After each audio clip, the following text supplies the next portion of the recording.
চলুন এবার এক নজরে দেখে নেওয়া যাক ওয়ার্ডপ্রেস অ্যাডমিন প্যানেল। এটা হলো ওয়ার্ডপ্রেস সাইটের অ্যাডমিন প্যানেল। লগইনের পরেই এই যে পেজটি দেখা যাচ্ছে এটাকে ড্যাশবোর্ড বলা হয়। এখানে ছোট ছোট এই ব্লকগুলো থেকে এক নজরে দেখে নেওয়া যায় সাইটের বিভিন্ন ধরনের স্ট্যাটাস। আর বাম পাশের এই সাইট বারে থাকে ওয়েবসাইট ম্যানেজমেন্টের বিভিন্ন ধরনের টুলসের লিঙ্ক। যেমন সাইটে কোনো পেজ অ্যাড করতে চান, তাহলে তা করতে হবে এই পেজেস থেকে। আবার সাইটে বিষয়ভিত্তিক কোনো পোস্ট দিতে চান, তাহলে তা করতে হবে এই পোস্ট থেকে। আর এটা হলো থিম পেজ। এখান থেকে থিম পরিবর্তনের মাধ্যমে ওয়েবসাইটের লুকস অ্যান্ড ফিল পরিবর্তন করে নেওয়া যায় খুব সহজেই। আর এই প্লাগইনস পেজ থেকে ওয়েবসাইটে কন্ট্যাক্ট ফর্ম, গ্যালারি, ই-কমার্স সহ যুক্ত করে নেওয়া যায় অনেক ধরনের ফাংশনস খুব সহজেই। আর ওয়েবসাইটের নাম, ঠিকানা, পরিচয় ইত্যাদি সব সেট করে নেওয়া যায় এই সেটিংস থেকে।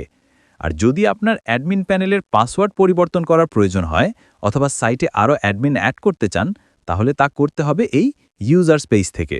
আর অ্যাডমিন প্যানেল থেকে সাইটের হোম পেজে যেতে চাইলে যেতে পারবেন এই লিঙ্ক থেকে। এটা সাইটের একটি পেজ, আর এটাকে বলা হয় অ্যাডমিন বার। লগইন অবস্থায় যখন একজন অ্যাডমিন ওয়েবসাইট ভিজিট করেন, তখন শুধু তিনিই এটা দেখতে পান। তিনি চাইলে সংশ্লিষ্ট পেজটি এই লিঙ্কে ক্লিক দিয়ে এডিট করতে পারবেন।